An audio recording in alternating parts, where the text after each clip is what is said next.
Hi guys, Lindsay here with Storybook Family Farm. So if you're new here, you may not know that we bought this fixer-upper about 10 months ago. And when we bought it, we actually decided that we did not want to try to rely on the almost 30-year-old furnace that was here, that we had no idea if it even worked, simply because of the fact that it was actually a fuel oil furnace. And in our local area, to get fuel oil delivered to you, you need to order at least a 100-gallon minimum, which it is, I think, around like $4 or $5 a gallon. So, I mean, that is a lot of money to get fuel oil delivered just to then find out if your furnace works or not.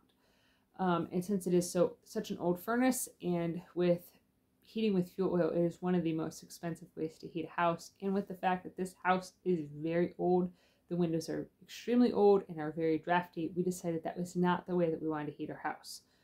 With all that being said, we had actually decided that we wanted to heat with wood, as you can see in the background here.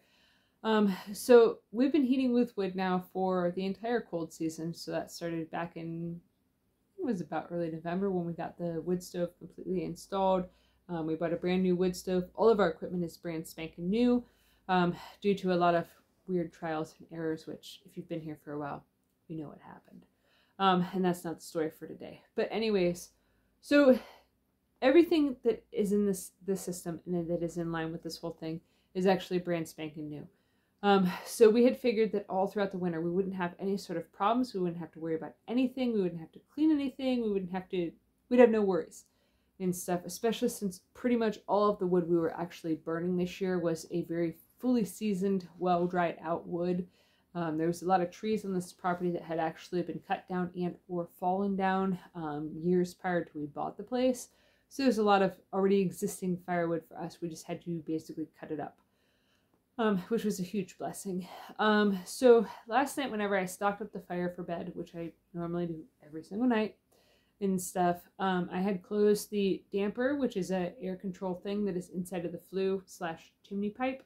For those of you that don't know what a flue is, it is the inside chimney pipe. The damper is that switch up there. It's just like a paddle type thing that this way is open, this way is closed. So it basically makes it so that way the smoke and the heat can't go out as fast as the chimney. So I did everything last night the same exact way as I normally do it. So when I closed the damper thing in the flue to make it in this position here, a whole slew of smoke actually started pouring back into the house. And I was like, oh boy, this is not good. I had actually thought about over the weekend to clean out the chimney pipes because it was warmer out.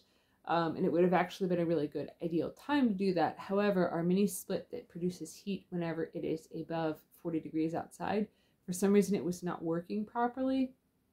So we ended up having to have a fire all weekend long, just like a low-grade fire and stuff, so that way it would take the edge off in the house and heat it up just a few degrees and stuff.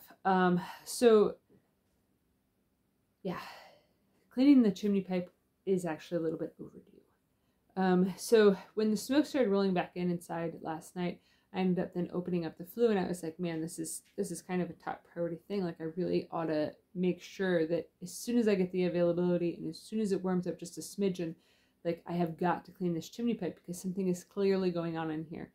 And so fast forward to about 4 hours later, I had woken up in the middle of the night to come put wood in the fire.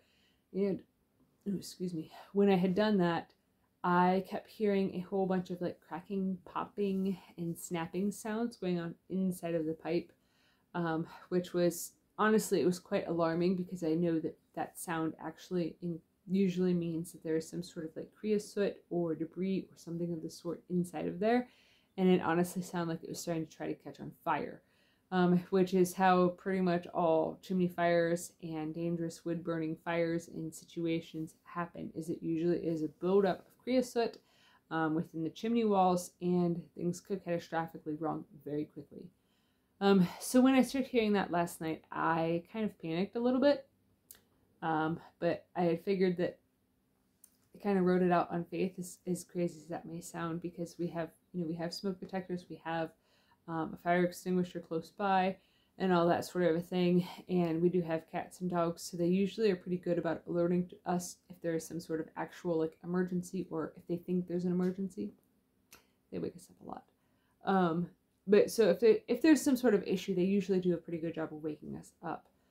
So I felt pretty confident actually in going and laying down upstairs and trying to go back to bed. So this morning, which obviously everything turned out fine. I'm still here. So this morning I actually came down and refused to put anything in the fire because I needed it to all die down. So then that way I could safely take the piping off.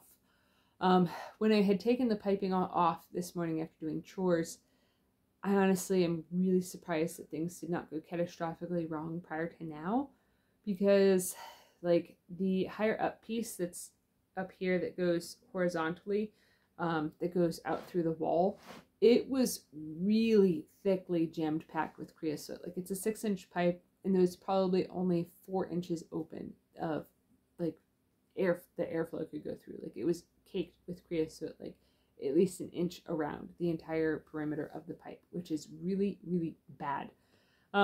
So I scrubbed all of that out, took it all apart, deep cleaned everything. And then also I deep cleaned the part where the pipe goes in through the wall there. It is a triple wall system, so it does stay cool to the touch, even when a fire is going and everything. So it is a safe situation. It is a safe setup that we have going on.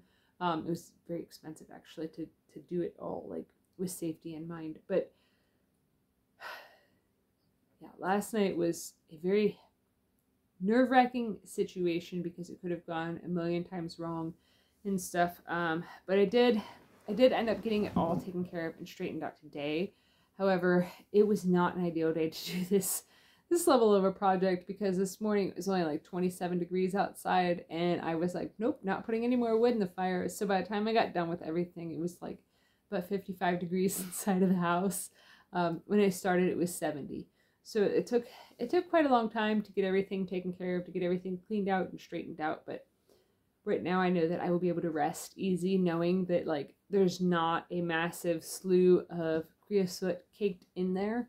And I definitely don't think that we're going to try to essentially bank the fire overnight to try to make it so it lasts longer and stuff so we don't have to get up as often, because now with knowing how thick of creosote was built up in there, I don't think I'm really going to be able to sleep all that well going, oh, well, this damper is close, so it should burn the fire colder for, a couple hours longer so you can sleep for a couple hours more. I think I'm really going to much rather prefer just getting up more often just to essentially ensure the safety of all of us involved, because this could have gone so many levels of bad and stuff, but, obviously, thankfully, it did not. So yeah, lesson learned. Plus, I need to make sure that I'm also cleaning this out a lot more, which, like I said, we had intended on doing, but didn't get around to it because other life circumstances got in the way. So, lesson learned. Thankfully, we are all still here, well, alive, and the house is getting warmer. So, if you guys are enjoying this content, please give this video a thumbs up, share with your friends on social media, and if you haven't already, please subscribe to help us grow. We'd greatly appreciate it. All right, thanks for watching. Have a good one, guys.